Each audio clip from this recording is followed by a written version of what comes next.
Hi, I'm Tim Alcorn, the radio play-by-play voice of the Cleveland Cavaliers, and you're watching Keeping It Real Sports.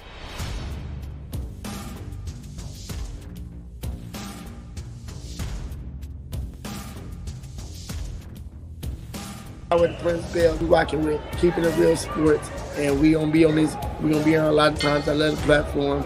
Check in, it's the new wave. Like, follow, subscribe, and do all that good stuff.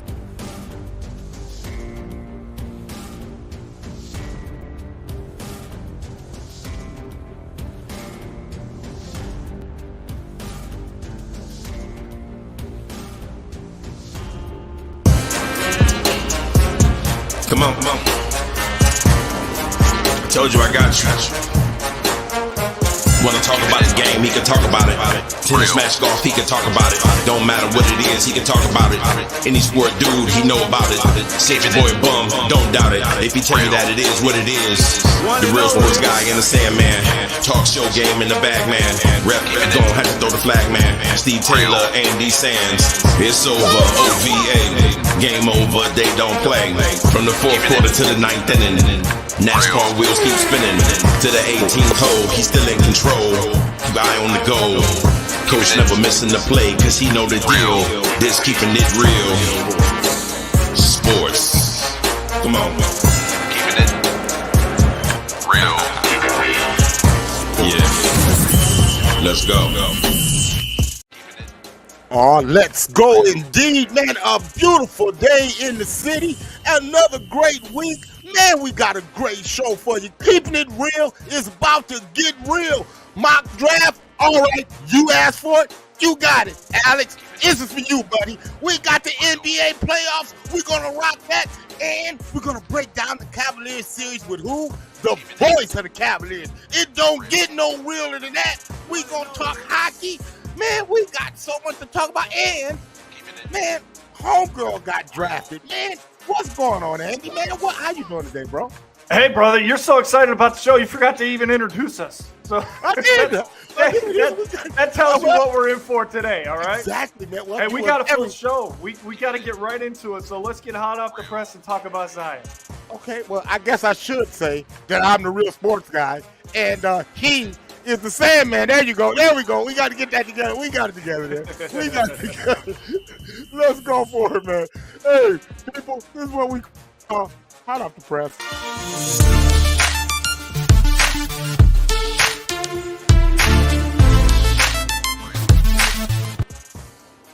All right, we were so excited. We knew it was going to happen. Honestly, Steve, I was happy that she went in the first round because there was talk that she might slip, but I think you and I knew all along she wouldn't slip. And the Los Angeles Sparks have drafted her at number 10 overall. I think she's going to be a great fit to their roster. Obviously, she's going to be an immediate impact on what they're looking to do. That's why they took her at 10. So excited for this young lady. And the city of Toledo has to be buzzing right now. Oh, we are. It's definitely a buzz in the city. You know, Zaya is finally gets drafted. And I had a moment at the 9th pick because I did not want her to go to Seattle. I held my breath. We got through that. People, what you got to realize, the fit here is perfect because what the work that the Sparks did in the offseason to ensure their front line. They have the Gomake sisters. They brought in Katie Lou Samuelson to shore up that front line as well. Now they bring in a worker, a general, and they have that in Zaya Cook. And I tell you what, man, it is so buzzy around here that we had a street named after her. Yeah, Hill Avenue is now known as Zaya Cook Avenue. Now dig that. It don't get no hotter than that, Andy. Just congratulations. So happy for her. And the city of Toledo gets a lot of publication because of her success, which is great for the city. You know what else is great? Let's do some quick hitters.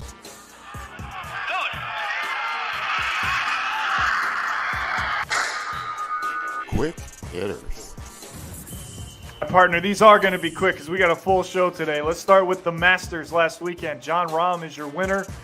Brooks Koepka fell apart. Rahm was able to weather the conditions and the pace of play. We don't have enough time for all that. But on top of that, big news out of the PGA Tour. Will Zalatoris, who withdrew from the Masters because of a back injury.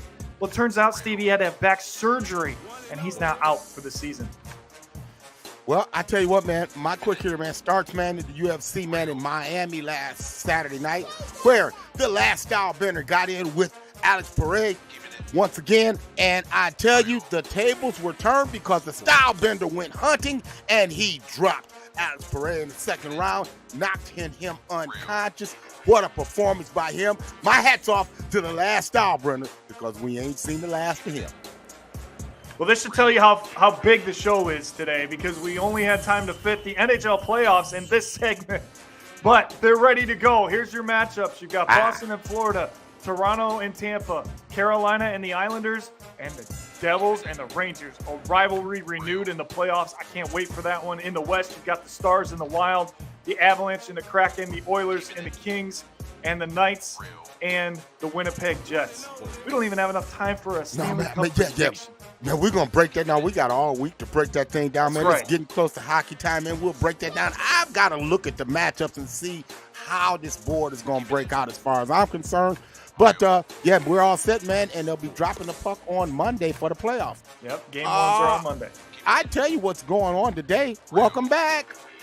USFL opens this weekend. You notice how territorial the networks are getting? Oh, yes. Saying so. This is the real game and everything, because this weekend we're going to have more than just football. We're going to have leagues against each other. So I'm going to ask you, Andy, who you got? I'm taking XFL, Steve. I think that they've done such a tremendous job in the last few weeks to get them to this position. Their playoffs are going to start soon. They've got all the momentum right now, so give me the Rock. You remember when you asked me, Steve, why are they starting so early?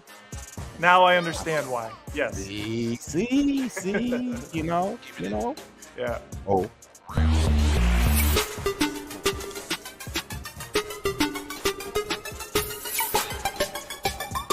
Oh, by the way. One question. Too much in the regular season? Do they have enough left in the playoffs? Because the Boston Bruins set an NHL record for wins and points. So they passed the win mark and the point mark of the 76-77 Montreal Canadiens. They got the matchup they wanted in the first round. They did not want the Islanders. Keep that in mind. Well, I'll tell you what, man. By the way, Odell Beckham signs, man, with the Ravens. Surprise people. Genius move by the Ravens, because we're no longer talking about the Lamar Jackson contract. I don't know that I would have paid him that much, but we'll see. Oh, by the way, the Pittsburgh Penguins have missed the playoffs for the first time in 16 seasons. And guess what they did? They fired their president of operations, they fired the general manager, and they fired an assistant general manager. Not too happy in Pittsburgh right now. Man. Keeping it real, man.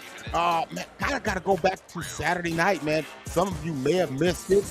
Shakur Stevenson moves up to lightweight, and boy, did he look the part as he knocked out Yoshino in the 6th round. Guys on a roll.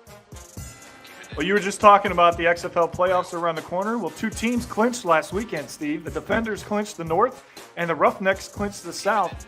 And the Sea Dragons play the Battlehawks today. If Seattle loses, they are out of the playoffs. That is a game you got to keep an eye on for sure. Yeah, definitely. And Toledo's own Jared Big Baby Anderson, he was on the undercard of that same fight card with Shakur Stevenson. He moves to 14-0 with a knockout victory. But even bigger news, Big Baby will be hosting, and he will be fighting right here in the Huntington Center July the 1st, right here in a big-time fight. And you know, Keep It Real Sports is going to be in the house. You know it. Of course they are. Represented by you, the real sports guy, Mr. That's how we Boxing. do it, man. That's That right. is how we get down. So Hey, there it is, man. Hey, we man, talk about playoffs, right? It's going to get really exciting starting tonight because it's NBA update time. it is NBA update, and man, we got to effort Tim, man. We got to get Tim in here to break down this Cavaliers thing, man. Let's talk a little bit of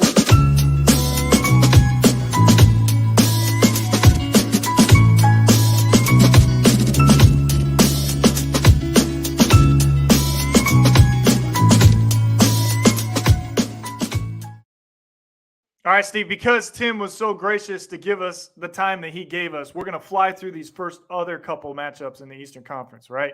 All right, Let's take a look at the Eastern Conference first. But it was finalized last night with the Heat beating the Bulls in the play-in game. Max Strus stepping up big, Steve, 31 points. Couldn't miss from outside the arc, but Jimmy Butler showed up, and that's the reason to me why Miami's in this game. I don't know that this is going to be a sweep. I think the Bucks will definitely win the series, but I don't think it's going to be a walkover.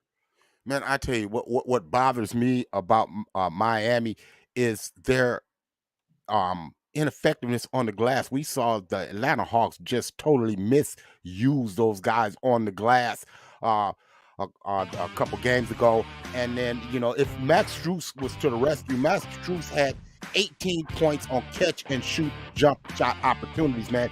Can that continue against the Bucks? I don't think it will, man. I like the Milwaukee Bucks to break out the brooms. Oh, you're saying sweep. Okay. All right. Boston will play Atlanta after Atlanta beat Miami on Tuesday night in the first play-in game to earn the 7th seed. A lot of people are not giving the Hawks any chance in this series, Steve. I'm one of them. I don't think this one's going to be close. I think Boston walks through this one easily. Well, I tell you what, man, I'm with you on this one, man. I think it's going to be kind of the same thing. Boston just has too much, man, defensively. I just like what they're doing. And the last series, before we get to the Cavs series, the 76ers and the Nets. Now, a lot of people are surprised that the Nets are in the 6th seed after the trade that they made. Everybody thought their season was going to fall apart once Kevin Durant left. And here comes Mikal Bridges and Spencer Dinwiddie saying not so fast. But those two aren't enough in this series, Steve. Joel Embiid is on a mission. James Harden is playing unselfishly. I like the 76ers in 5 in this one. Yeah, I kind of like you. Hey, man, but don't sleep on the Nets, man. I think they're better than what you think they are. I think they're good enough to win a couple of games in this series, Andy. Okay. I really like Mikal Bridges. Mikal Bridges, he had been handcuffed when he was in Phoenix. He was asked to do a lot of defending. Now he's asked to do a lot of scoring. Well, he's up to task for that. He's been doing a lot of scoring.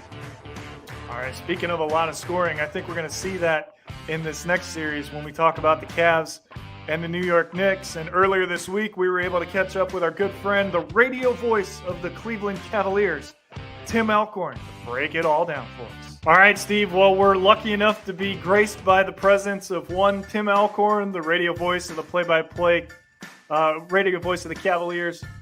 Tim, thanks again for joining us. We talked about this last time you were on, saying hopefully we would have time for another segment because the Cavaliers would not only be in, but they got home court. What a season, Tim. 50 wins. Congratulations to them. And you've got to be excited for your first playoff action as a professional announcer. Well, I think the entire Cavs organization is really excited. It's an extraordinary accomplishment. Yes, there were high expectations coming off last year, 44 wins, and probably would have been more if Jared Allen hadn't been hurt down the stretch of last season, and they would have avoided the play-in. But a 50-win season, that's something that a lot of teams put as a big goal when they get together during the offseason. And so the Cavaliers did that. In fact, they went over it by 1, and probably would have been 2 if they had played anybody in that final game against Charlotte, because they're certainly a lot better team than Charlotte. But even bigger than the 50-win season, guys, as Andy, you alluded to, getting home court advantage in the first round of the playoffs. The goal was to get to the playoffs. They didn't want to have to go through the play-in like they did last year, but to go up to 4, to leapfrog 6 and 5 and get to 4 and get home court advantage in the first round. That's a huge accomplishment. So they're very happy, they're pleased, but they're not satisfied. They want this thing to continue for a while. This isn't a team that's, we're happy we got here, we'll celebrate that. They're happy that they had the season that they did, but they want it to continue for a while. Get a chance to see them against a very familiar foe. So Tim, let's just kind of take a peek into this matchup, and you give us what you expect, and then we'll get into more specifics. Well, I'll tell you what, guys, and Steve in particular, I think this is just going to be a war. I see this series going 6, maybe even 7 games. The two teams are matched up very evenly. Of course, New York won 3 of the 4 during the regular season, including the last 3. Cavs took the opener. But They're very evenly matched. They're both defensive-minded basketball team with Tom Thibodeau, the head coach of New York, and of course J.B. Bickerstaff here in Cleveland. They both preach defense first. So this is going to be one of those knockdown dragouts, as they say. And there's critical matchups all over the floor. Julius Randle, depending upon his health, is going to play a huge role for the Knicks. So we'll see how the Cavs elect to defend him.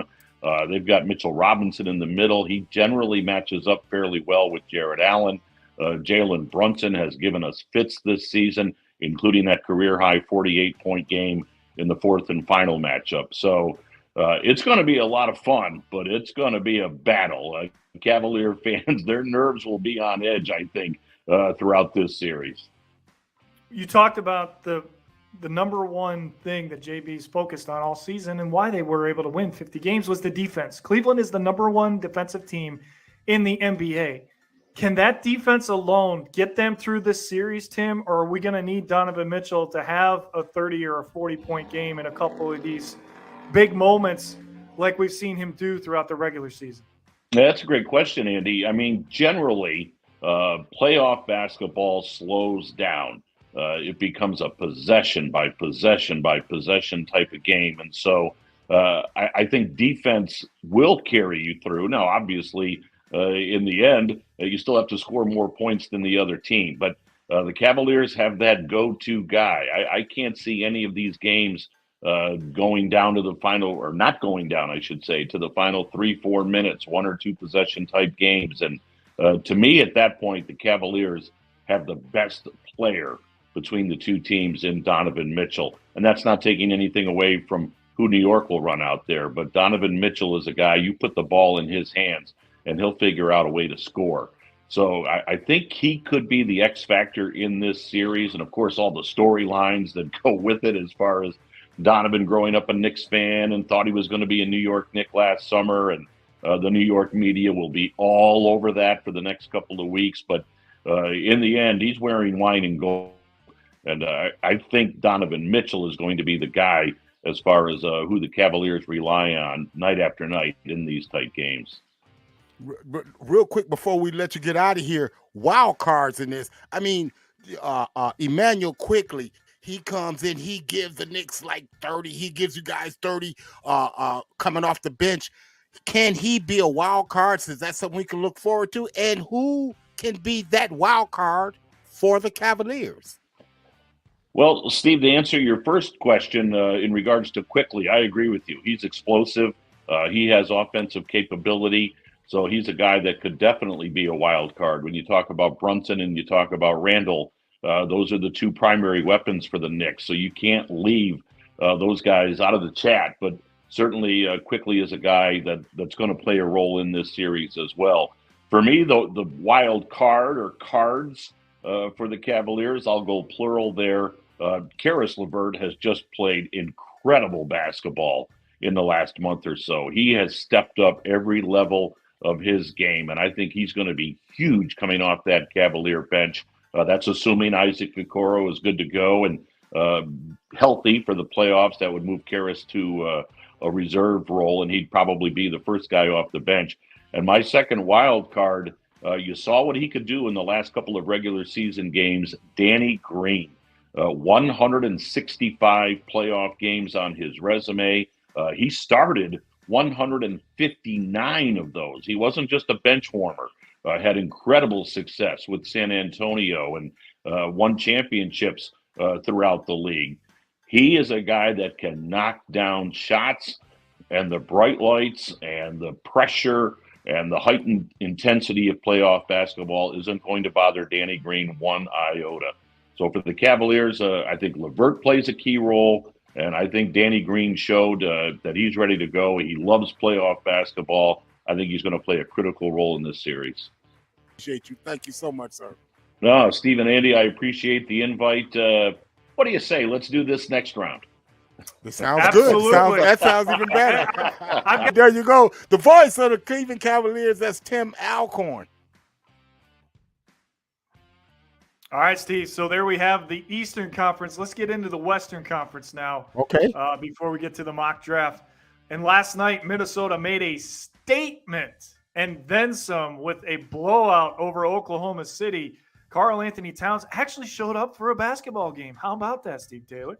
Yeah, man, really he did. When you break down, games when they're up in the air as this one was going into them because it was kind of a pick 'em, you got to look at, the best players on the court, and Karl Anthony Towns was definitely the best player on the court last night. But to forecast this one and to look at this matchup, what I look at is the length of the Minnesota Timberwolves potentially being a problem for Denver. Now I know Denver's starting five is solid and everything, but just stay with me for a second. What if Rudy Gobert really kind of plays the Joker to like a standstill? What happens? It'd be interesting, man. I'm hesitant to say that Minnesota can win, but I'm also hesitant to say that they can't. Yeah, I like Denver in 6, but I don't think this is going to be an easy series for them. Yeah, I don't think so either. I think ultimately the talent wins out in that series, right? But I don't think it's going to be a quick series. I really think Minnesota is a matchup problem for them, for sure. Speaking of matchup problems, how do you see this one playing out? A lot of people are talking about the momentum of the Lakers right now, but let's pump the brakes, I think, Steve. I think the Grizzlies get by this series. It might be 6. It might even be 7. But to me, they're the better team, and ultimately they win out. Well, there's a lot of concern on the front line for the Grizzlies. No Steven Adams, no Brandon Clark. Those two entities are out. So what you're going to have is Jaren Jackson III, who's been prone for foul trouble, foul issues. But the one kid from Michigan State that nobody's talking about, man, the X-Man, he can give them good, solid minutes in there. The Lakers have beaten a bunch of bad teams en route to the 7th seed. Mm-hmm. They beat the teams that they should have beaten, people. Let's just call it what it is. I think at the end of the day that the Grizzlies and their style of play is going to be very problematic for the Lakers. I think that the Lakers will probably lose this in 6. I think the Grizzlies will just outrun them. If the Lakers lose tomorrow, I think it's all said and done. All right, another series starts tonight, Steve. 8:30 tonight, ABC. The Kings get the primetime game against the Warriors. I know they're really excited to be back in the playoffs, but I wouldn't be excited to be facing the defending champions in the playoffs. And I actually like Golden State to upset Sacramento in this series. I think they'll do it in 6. Well, I tell you, if you're going to get them, now is the time to get it because, all of the pieces aren't in play right now. But you do have to pump your brakes because they are the defending world champions. Let me tell you something. This is the first time in the history of the NBA that all 4 California teams have made the playoffs. That's quite impressive. For sure. Speaking of those California teams, you've got the Clippers taking on the Suns. Now, if they were healthy, Steve, I might be enticed to pick the Clippers, but I just think the loss of Paul George is bigger than people think it is. And listen, you and I both said when the Suns got Kevin Durant that made them the best team in the NBA. Yeah. In order for that to be true and come to fruition, they've got to go out and prove it.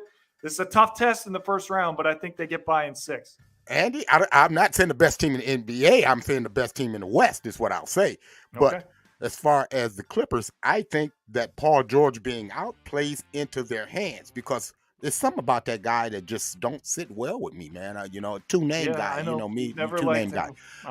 No. So, Westbrook, it allows him to get in there and do what he does, man, dish and deliver. I like this. And the matchup with him and Kevin Durant, could be fun. So who do you have in the series? Suns. That's what I thought. You know what? This is crazy because we didn't do this last year, but you and I are on the same page. That means something's gonna happen. Because the KOD, my partner, my brother is good for issuing the KOD like you did to the Minnesota, in the Frozen Four. You put the KOD on them. I did. Yeah. We didn't even have time to talk about that today. That's how busy the show is. Well, look here. Man, we worked hard on a mock draft. We kind of ran through it last week. We're going to give it to you this week. This is our 2.0 mock draft. This is the Keeping It Real Sports version. Check it out. Keeping the Real Sports Draft 2.0 starts with the Carolina Panthers on the clock. Their team needs our quarterback, edge rusher, and tight end. They move to the one spot with a major trade with the Chicago Bears. Most people think it's a flip between Bryce Young and C.J. Stroud. At the end of the day, we think they take C.J. Stroud. Just too much to pass up on. 6'3", 215 pounds, over 30 career starts. This is a great building block for your foundation, C.J. Stroud. That puts the Texans on the clock, and their team needs are the same: quarterback, edge rusher, and wide receiver. They have a brand new coach, D'Amico Ryans. He comes over with the defensive mentality mindset. We think they take Bryce Young, the quarterback, out of Alabama. There has been dialogue that Houston could trade out of this pick or take a non-quarterback, but we think Bryce Young is the guy, being that D'Amico Ryans comes from a defensive mindset. They're going to run the football and not ask Bryce to do a lot. That puts the Arizona Cardinals on the clock. They have a bunch of needs, edge rusher being one of them, linebacker, also wide receiver. There's a ton of need right now and a lot of uncertainty in this organization. A trade package offered could prove too tantalizing for Arizona to stick around and make a pick, but we think if they stay here, Jalen Carter out of Georgia is perfect for them. Never mind the problems that he may have had off the field. This kid is a flat-out playmaker, the type of playmaker that Arizona needs. That puts the Baltimore Ravens on the clock because in our mock draft, we have them trading with the Colts for the rights to Lamar Jackson. So for right now, we have them on the clock. They need a quarterback amongst a lot of things. It's a perfect fit for them to take Will Levis, the quarterback out of Kentucky. They've already had won titles with Dilfer and also with Joe Flacco. Or why not double down and get this kid? And you got a playmaker with Odell Beckham. It makes sense. And that puts, right now, the Seattle Seahawks on the clock. And Seattle is a wild card in this one because they really don't have a lot of team needs. Seattle can really swing for the fences. They have a lot of options. But Anthony Richardson is a young, talented prospect who can sit behind and learn from Geno Smith a year or two. This plan allows them to continue with the present and the future. That puts the Detroit Lions on the clock, and the Lions need to shore up its defense. It really needs linebackers, defensive line, safety help. Detroit continues investing in its defensive front with the selection of Will Anderson, linebacker out of Alabama. The Lions have now added Aiden Hutchinson, Josh Pascal, James Houston, and Will Anderson over a 2-year period. Definitely the upgrade they're looking for. That puts the Raiders on the clock, and the Raiders have a lot of needs. They need a quarterback as well as need to ensure that defense. All things considered, Christian Gonzalez has the athletic frame and profile of a top prospect. Vegas has a bigger need at offensive line, but Gonzalez is a better value than the options available at those spots. That puts the Atlanta Falcons on the clock. Their needs are quarterback, and they need to shore up that defense. The board falls perfectly for the Falcons, and they add the pass rusher that they need in Tyrese Wilson. They have a few quality players to build around alongside him with Malone and Arnold Ebiketie. Now they add Wilson. That puts the Bears on the clock. Bears find themselves at 9, looking to upgrade an offense that needs wide receivers, running backs, and offensive linemen. The Bears get the offensive lineman that they want in Paris Johnson, the flexible lineman from Ohio State who steps in day one to that right side of the line, protecting its investment in Justin Fields. And that puts the Eagles on the clock. And the Eagles historically invested in their offense and defensive lines. Depth allowed them to lose important pieces in free agency without missing a beat. So they look to replace capital lost in free agency. And Miles Murphy is too intriguing a prospect to pass up on. At 6'5", 270 pounds, he has played in the top system at Clemson his entire career. So there you go. There you go. The dress right around the corner, partner. Yes, sir, man. Right around the corner. We ain't got, and you know what else is right around the corner? As we do one last thing, you know what else is right around the corner? And even you didn't say diddly poo. I know. Diddly poo. But before we get out of here, of course, one last thing. You didn't say it. Come on, man. Well, listen, I'm in playoff mode. What can I say? I'll pay attention to it. I'll look at the score in the box score and see who did what. But no. You know why? Right, you know why? Because you was watching wrestling. That's why. Well, that's probably true too. Yeah, I know. All right, so there you go. Another one. 81 in the books, man. Yeah. It's been fun, but we got to run. So until next time, we wish you love and peace. Deuces.